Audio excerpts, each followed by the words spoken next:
Si vous avez votre Bible, je vais lire dans l'Épître aux Romains, chapitre 11, et je vais commencer au verset 19.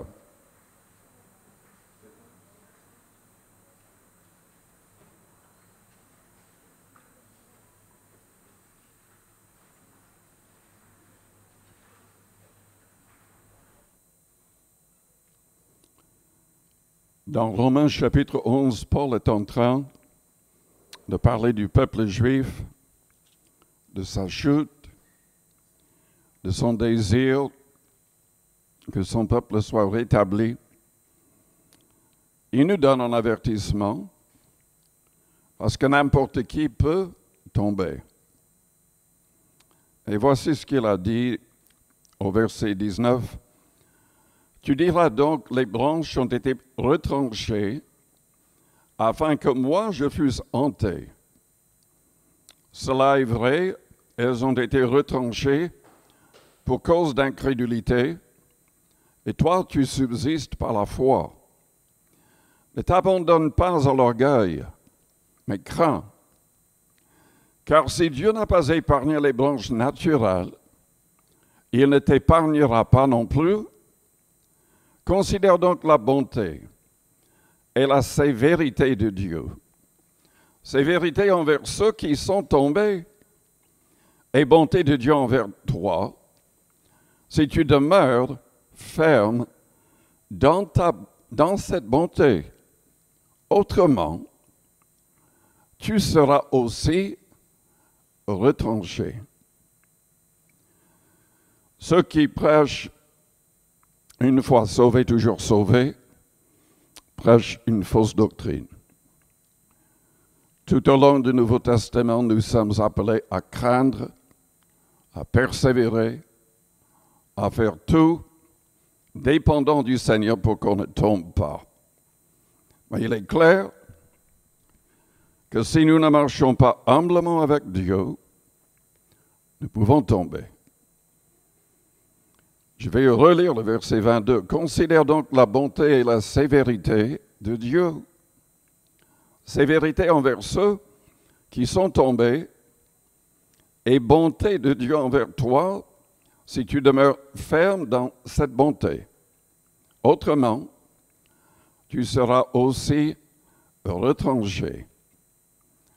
Paul souligne le fait que nous ne devrions jamais mépriser le peuple juif.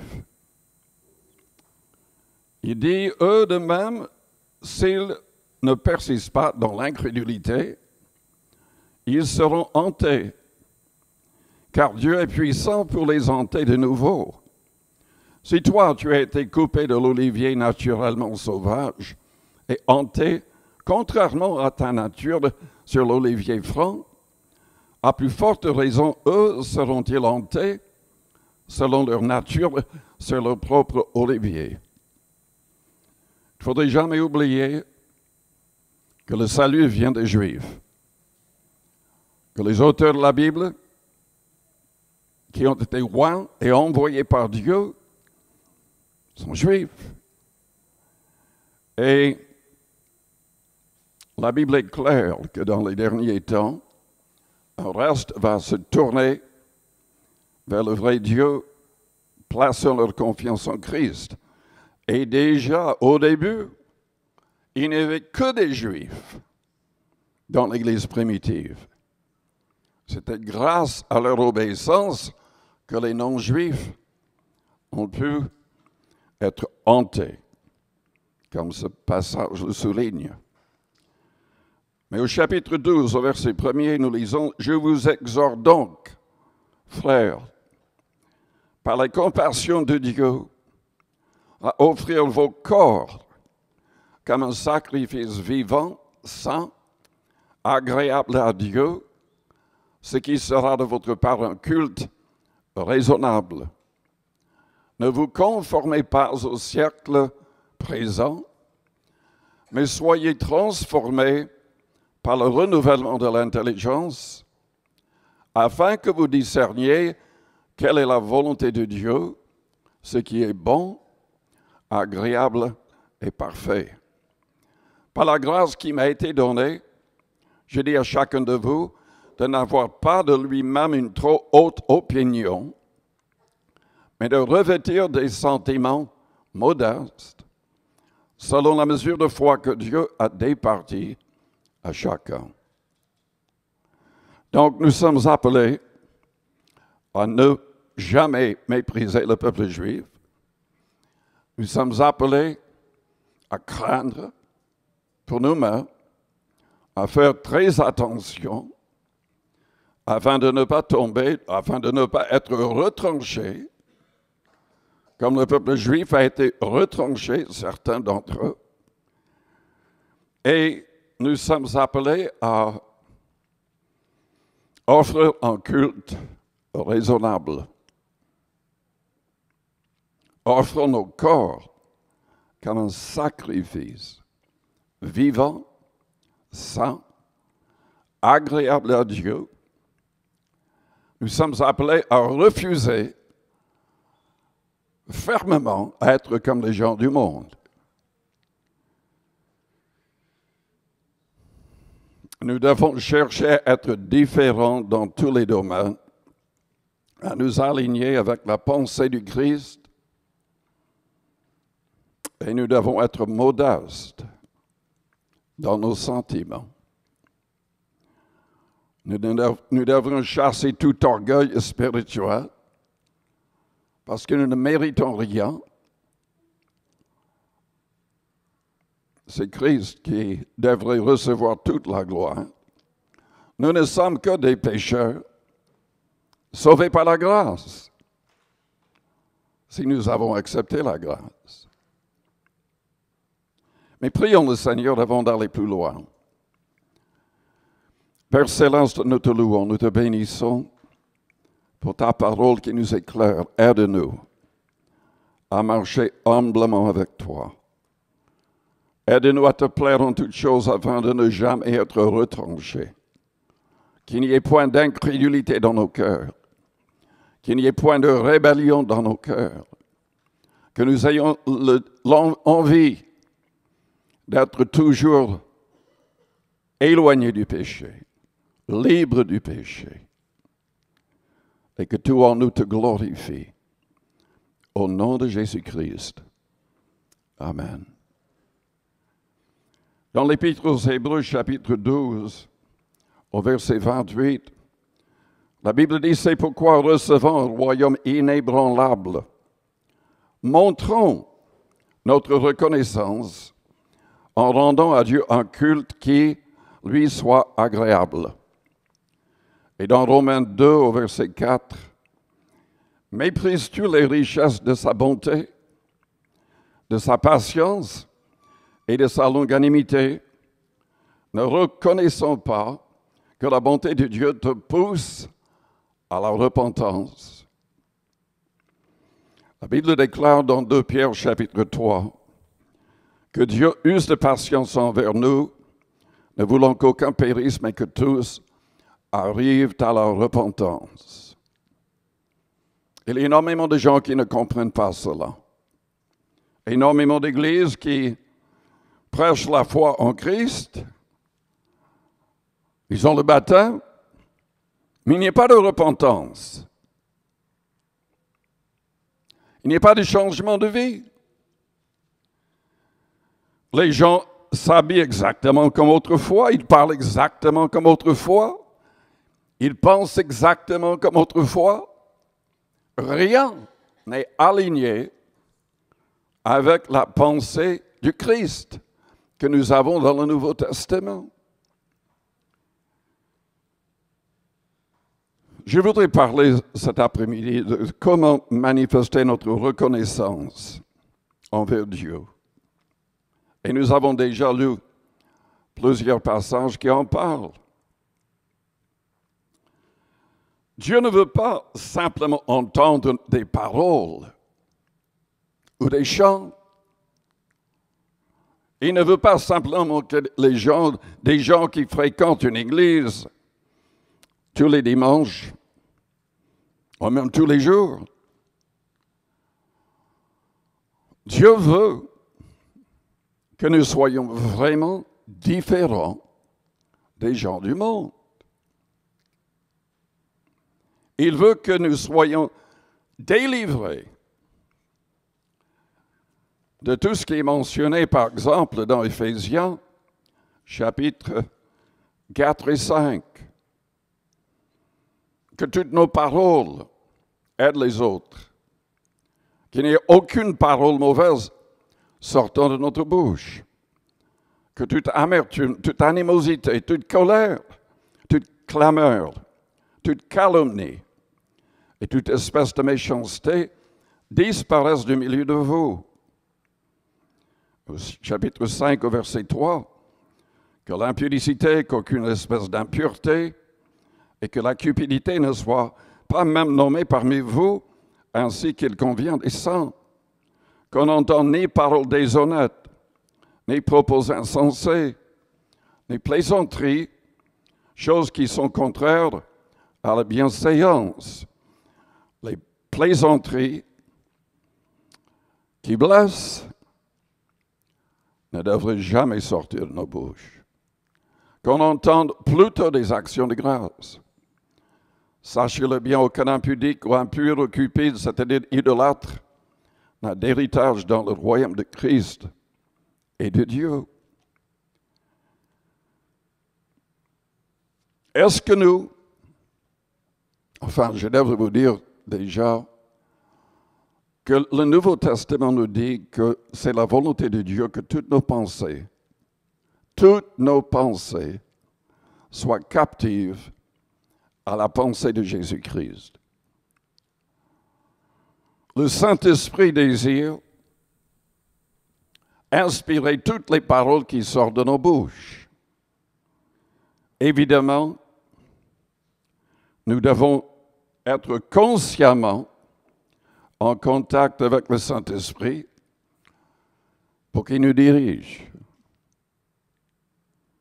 N'attristez pas le Saint-Esprit de Dieu, Paul dit dans Éphésiens 4, qu'il ne sort de votre bouche aucune parole mauvaise, mais s'il y a lieu quelques bonnes paroles qui servent à l'édification et communiquent une grâce à ceux qui l'entendent.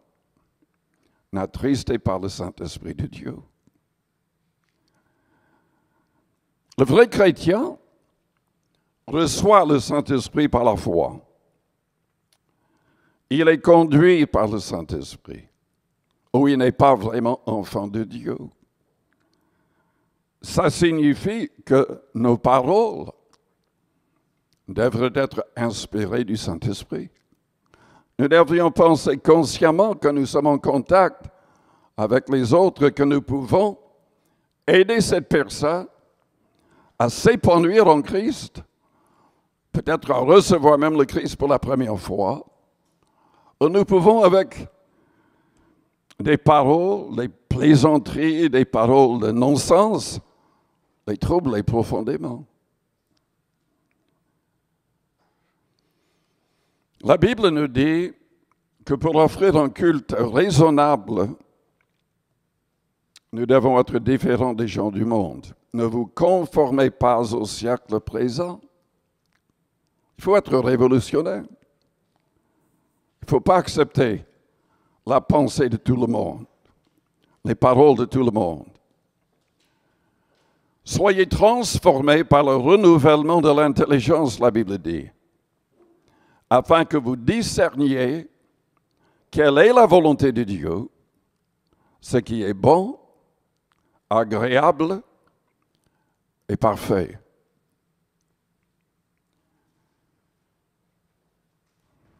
Comment manifester notre reconnaissance envers Dieu?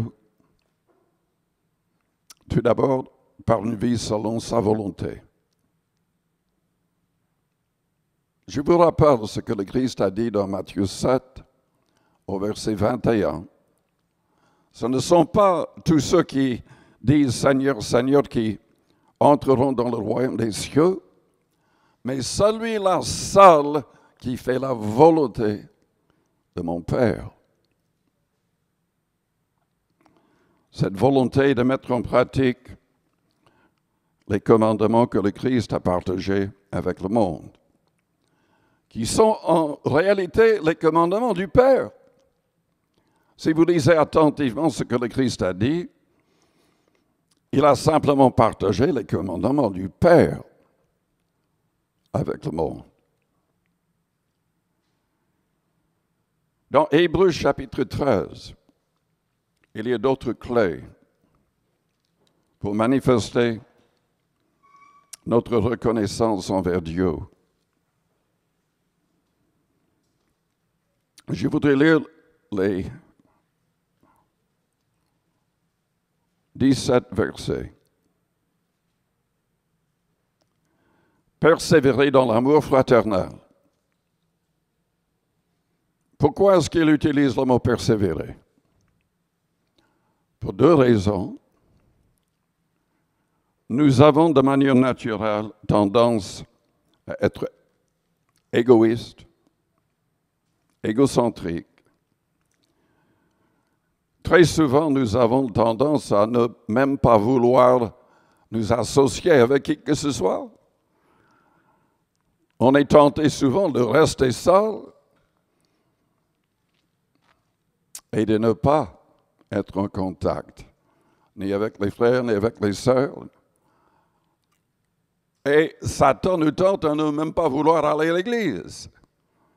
Il parle dans nos oreilles, disant, mais vous êtes trop fatigués, vous avez travaillé longuement, vous avez ceci, vous avez cela.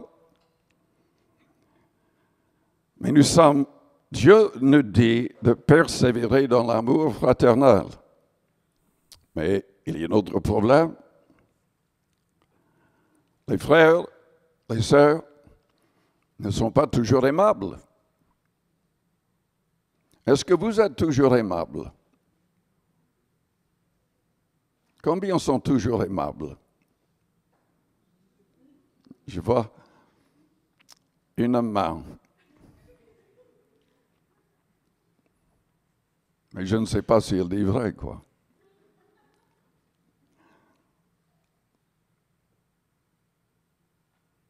Nous devons persévérer pour aimer des gens non aimables.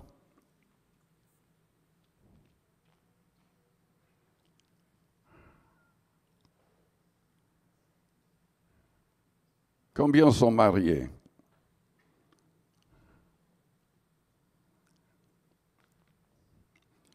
Vous devez persévérer, n'est-ce pas? Votre partenaire est toujours aimable? Je vais poser la question à l'autre. Et on va avoir la vérité là. Persévérer dans l'amour fraternel. N'oubliez pas l'hospitalité.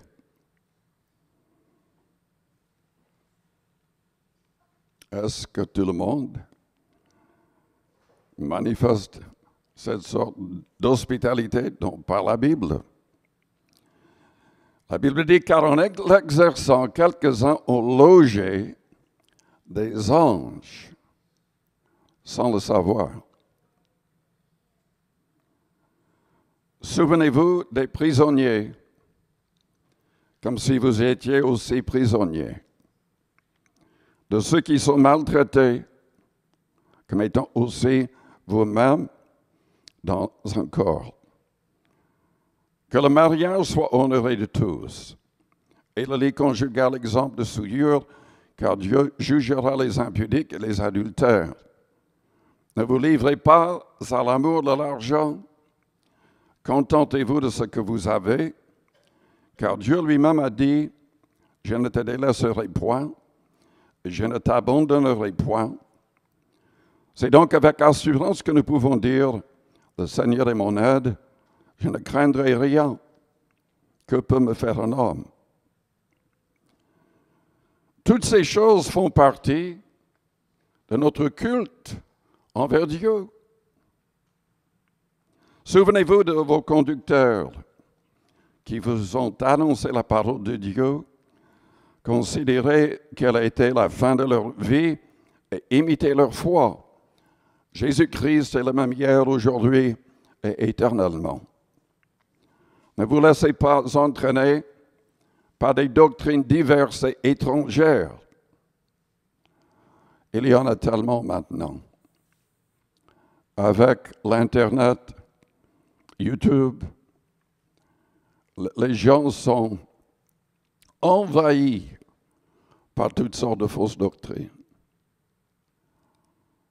Il faut rester dans la simplicité de ce que vous comprenez en lisant le Nouveau Testament. Il faut rejeter toutes les autres choses. Car il est bon que le cœur soit affermi par la grâce et non par des aliments qui n'ont servi de rien à ceux qui s'y sont attachés. En fait, il faisait allusion au problème de ce qu'il fallait manger ou ne pas manger. Enfin, selon le Nouveau Testament. Surtout quand on est invité, on mange de tout. Tout est sanctifié par la parole de Dieu et par la prière.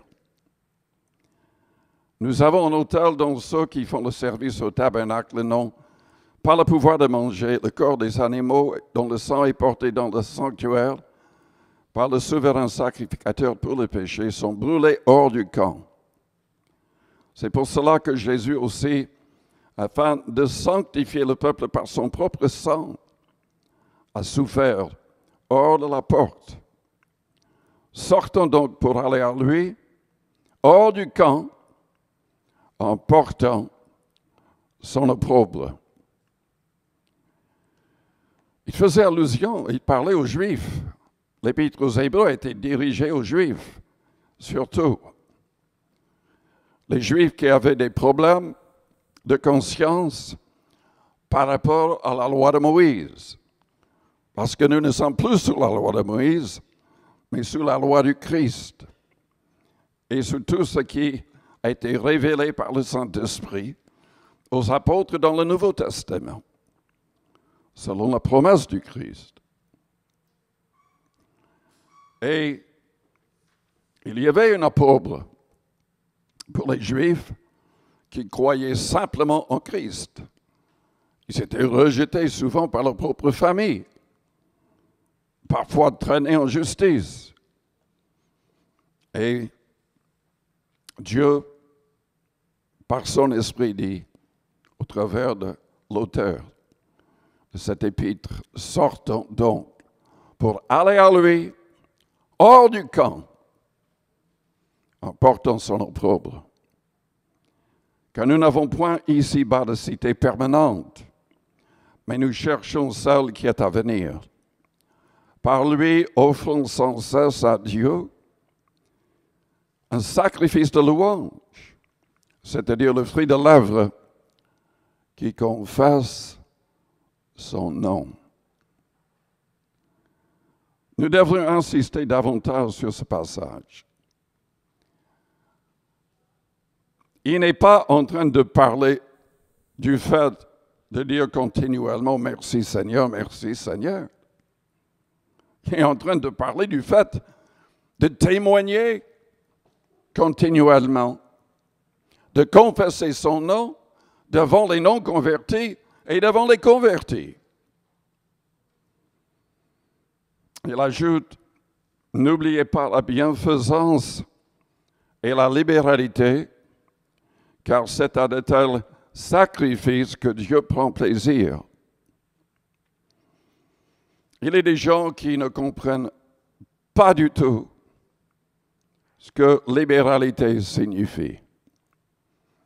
Il y a des gens qui se servent de ce mot pour dire qu'il ne faut jamais parler de la dîme, il ne faut jamais parler des choses, enfin de plusieurs principes dans la Bible.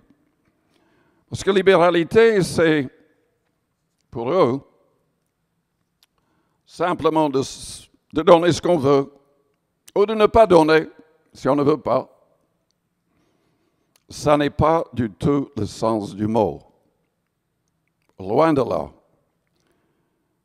Parce que lié au mot libéralité, lié au mot bienfaisance, il y a le mot sacrifice. Un sacrifice, c'est de faire un effort supplémentaire. C'est un sacrifice. Vous remarquerez dans 2 Corinthiens chapitre 9 le vrai sens de ce mot libéralité.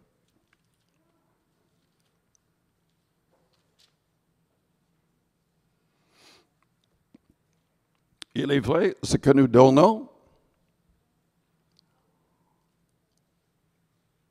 nous décidons ce que nous allons donner.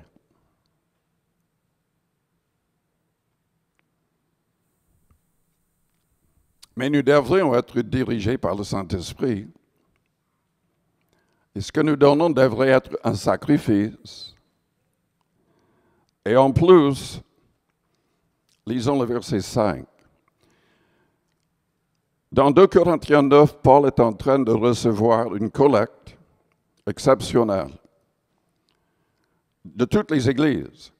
Non pas pour lui-même, non pas pour les ministères, mais pour les croyants à Jérusalem qui n'avaient rien à manger à cause d'une famine. Donc, il y avait une collecte de nourriture et peut-être d'argent, mais la Bible n'en parle pas. C'était surtout pour qu'ils aient quelque chose à manger. Il a dit, « J'ai donc jugé nécessaire d'inviter les frères à se rendre auparavant chez vous et à s'occuper de votre libéralité déjà promise, afin qu'elle soit prête de manière à être une libéralité et non un acte d'avarice. » C'est quoi l'opposé d'un acte d'avarice? L'opposé, c'est un acte de générosité. C'est le fait de faire un sacrifice pour aider les autres. Ça, c'est le vrai sens du mot libéralité. Et il continue en disant, sachez-le, celui qui sème peu, moissonnera peu. Et celui qui sème abondamment, moissonnera abondamment. Que chacun donne comme il a résolu en son cœur, sans tristesse ni contrainte, car Dieu aime celui qui donne avec joie. Mais il aime celui qui donne comment avec joie? De manière généreuse. Un sacrifice. Un sacrifice. Il ajoute encore, Dieu peut vous combler de toutes sortes de grâces, afin que possédant toujours en toutes choses de quoi satisfaire à tous vos besoins, vous ayez encore en abondance pour toute bonne œuvre. C'est-à-dire, il peut nous aider à prospérer afin que nous ayons de quoi donner à d'autres œuvres. Dans le Lévitique, déjà je devrais mentionner 2 choses. Dans Matthieu 25, nous sommes appelés à aider les gens dans le besoin. Celui qui donne à un pauvre, Jésus a dit, c'est à moi que vous l'avez fait. C'est à moi que vous l'avez fait. Visiter quelqu'un en prison, c'est à moi que vous l'avez fait, il dit. Il parlait du jugement des nations dans Matthieu 25. Dans 1 Corinthiens 9, non pas 2, mais 1 Corinthiens 9, versets 13 et 14, nous voyons notre principe.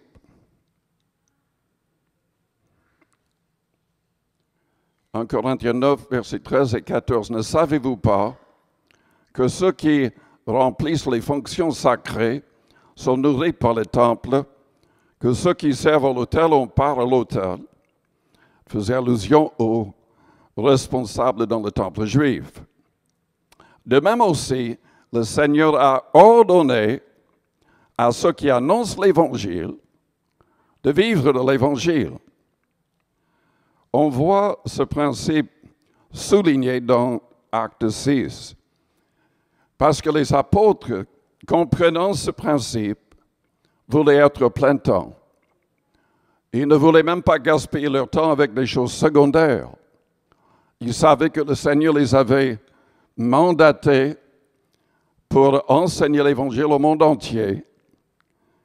Et ils ne voulaient même pas s'occuper des tables. C'est la raison pour laquelle ils ont choisi 7 diacres qui pouvaient s'occuper des veuves et des orphelins pour que eux, ils utilisent tout leur temps dans la prière et en enseignant la parole. Ces 2 passages soulignent le fait que nous devrions donner autant ou plus que les Juifs donnaient sous la loi. Parce que les responsables du temple devaient être aussi à plein temps. Et les autres tribus devaient les soutenir pleinement pour qu'ils n'aient pas à travailler autrement en dehors. Tout cela fait partie de notre culte envers Dieu.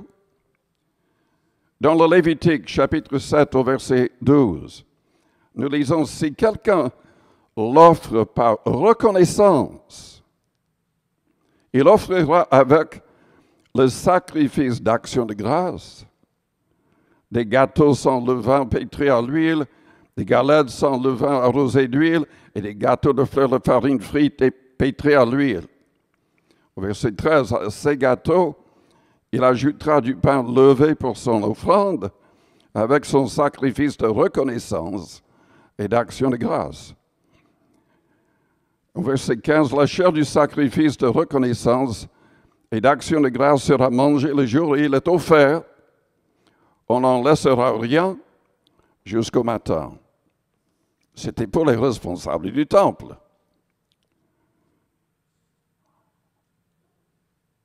Des offrandes de reconnaissance. Les gens se trompent souvent en parlant uniquement de la dîme, parce que la dîme n'a jamais été ce que les Juifs donnaient. Ils donnaient plus que la dîme, toujours plus. Et la Bible nous dit dans Malachie 3 que le peuple à une certaine époque était sous une malédiction. Dieu ne les protégeait pas de celui qui dévore, parce qu'ils n'étaient pas fidèles avec les dîmes et les offrandes. Vous savez que ce n'était pas la dîme qui payait pour le temple.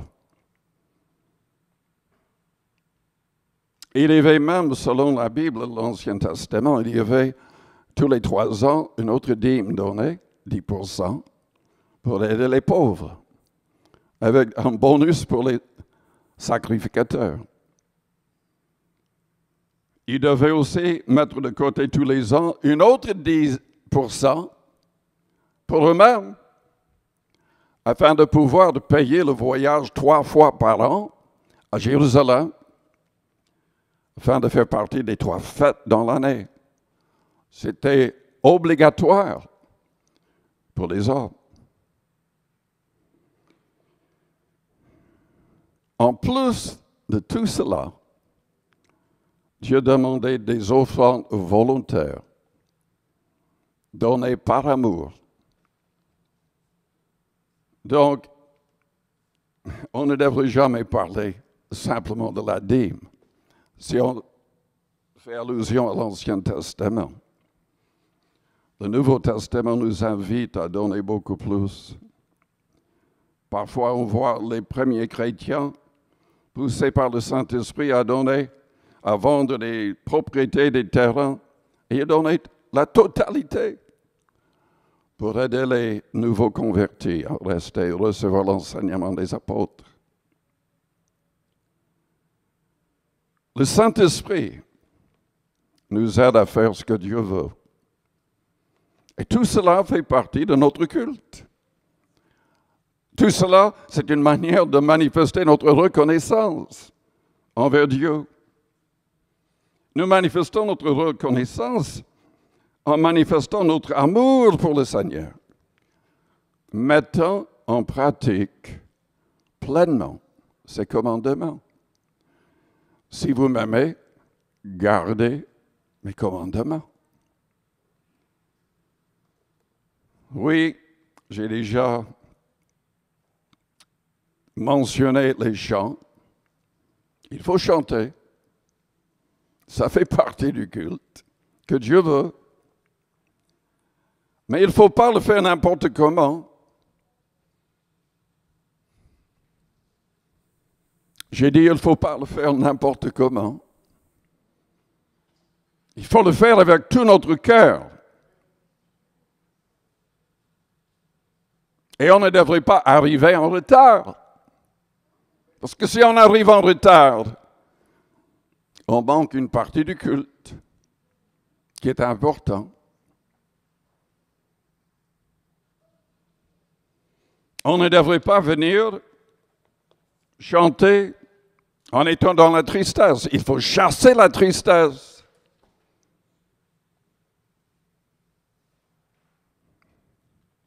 Je n'entends pas des Alléluia.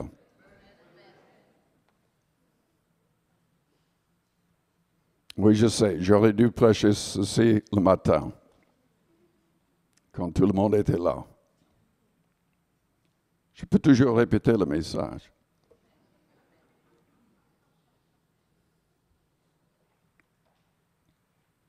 Colossiens 13. Mais déjà, Colossiens 3, au verset 14. Par-dessus tout cela, revêtez-vous de l'amour qui est le lien de la perfection, que la paix de Christ à laquelle vous avez été appelés pour former un seul corps règne dans votre cœur et soyez reconnaissants. Colossiens 13, 16. Non, c'est Colossiens 3, 16. Que la parole de Christ habite en vous dans toute sa richesse. Instruisez-vous et avertissez-vous les uns les autres en toute sagesse, par des psaumes, par des hymnes, par des cantiques spirituels. Chantez pour le Seigneur de tout votre cœur, sous l'inspiration de la grâce. Si on arrive en retard, ou si on ne chante pas de tout son cœur,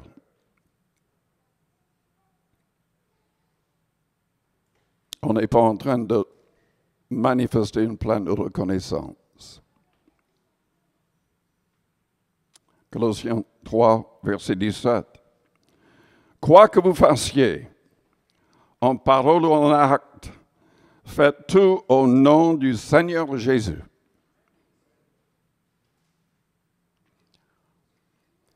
Il y a énormément de gens qui citent le passage que je viens de lire et qui ne citent pas le reste.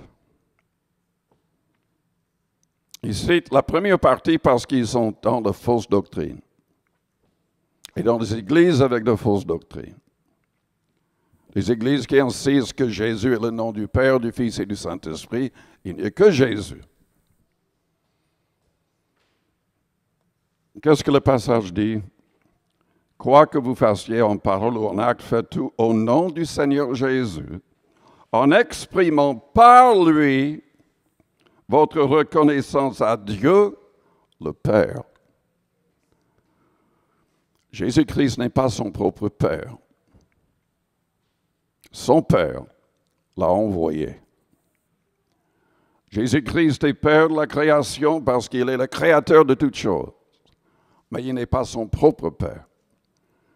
Le Père céleste est esprit et toujours resté esprit. Jésus-Christ s'est dépouillé pour devenir un homme. Et il restera un homme, toujours en ayant la force de Dieu. Il restera un homme pour l'éternité. Et nous allons voir ses mains percées par les clous, ses pieds percés par les clous. Nous devons, et ce n'est pas le seul passage qui parle ainsi, dans Éphésiens chapitre 5.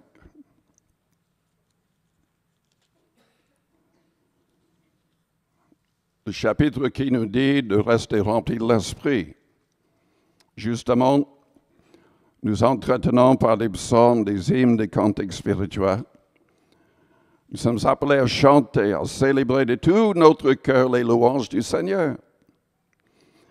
Mais il ajoute, rendez continuellement grâce pour toutes choses à Dieu le Père, au nom de notre Seigneur Jésus-Christ. Nous soumettons les uns aux autres dans la crainte du Christ. Dans 1 Corinthiens, je vais les chercher, je crois que c'est le chapitre 11.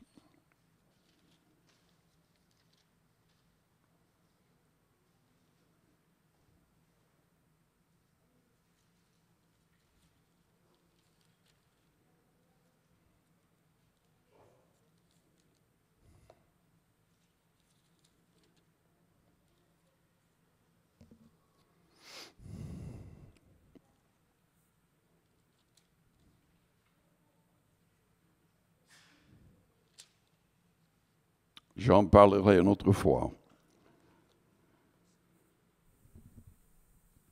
Mais nous devons manifester notre reconnaissance envers Dieu le Père, pas uniquement envers Jésus-Christ. Et nous devons manifester envers le Père, nous devons prier le Père. Tout, quand nous sommes en contact avec le Père, doit passer par le Christ, par le nom de Jésus-Christ. Et dans Hébreux chapitre 9 au verset 25, comment saisir la vie éternelle? Comment être sauvé? Nous devons nous approcher de Dieu par Jésus-Christ. Jésus-Christ sauve de manière parfaite tous ceux qui s'approchent de Dieu par lui, étant vivant pour intercéder en notre faveur.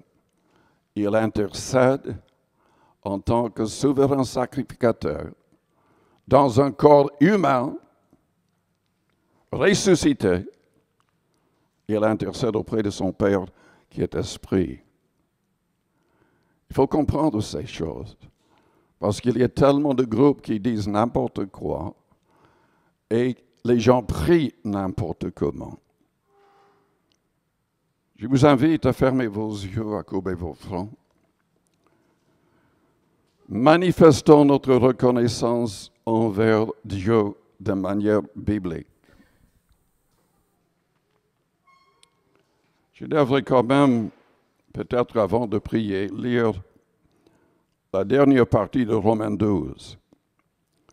Puisque nous avons des dons différents selon la grâce qui nous a été accordée, que celui qui a le don de prophétie l'exerce selon l'analogie de la foi, que celui qui est appelé au ministère s'attache à son ministère, que celui qui enseigne s'attache à son enseignement, et celui qui exhorte à l'exhortation, que celui qui donne les fasse avec libéralité, c'est-à-dire générosité, que celui qui préside le fasse avec zèle, que celui qui pratique la miséricorde le fasse avec joie. Nous devrions tout faire pleinement pour la gloire du Seigneur. Père Céleste, aide-nous à être de vrais disciples. Aide-nous à marcher selon ta parole, selon ton Esprit Saint. Que nous soyons des modèles de foi, d'humilité, d'amour, de pureté. Aide-nous, Seigneur. Et que tous ceux qui cherchent la vérité la trouvent en Jésus-Christ. Pendant que les yeux restent fermés, les fronts courbés, peut-être que vous êtes là et vous n'avez pas encore donné votre cœur, votre vie à Jésus-Christ. Vous n'avez pas encore placé toute votre foi dans le Christ afin de saisir la vie éternelle. Mais vous voulez le faire. Vous voulez qu'il vous pardonne, qu'il vous purifie, qu'il vous transforme. Si vous êtes là avec ces désirs, pendant que les yeux restent fermés, faites-moi signe en élevant votre main. Je voudrais prier pour vous. Merci. Merci. Merci.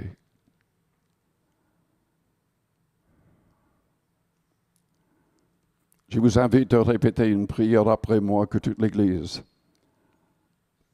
répète la prière pour aider les personnes qui ont élevé la main. Pensez très fort à Dieu, au Seigneur. Priez vraiment avec votre cœur sincèrement. Père Céleste, je place toute ma confiance dans ta parole.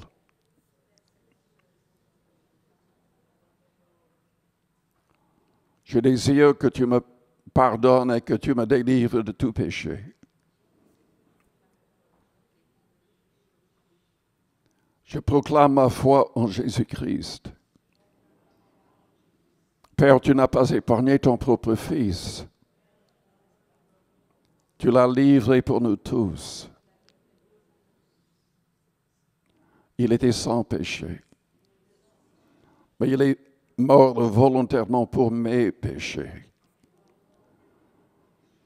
Et Père, tu l'as ressuscité le 3e jour. Tu l'as fait monter en gloire pour que le Saint-Esprit soit envoyé vers nous. J'ai besoin de ton esprit en moi. Je te demande de me purifier, de me délivrer de tout esprit mauvais et impur.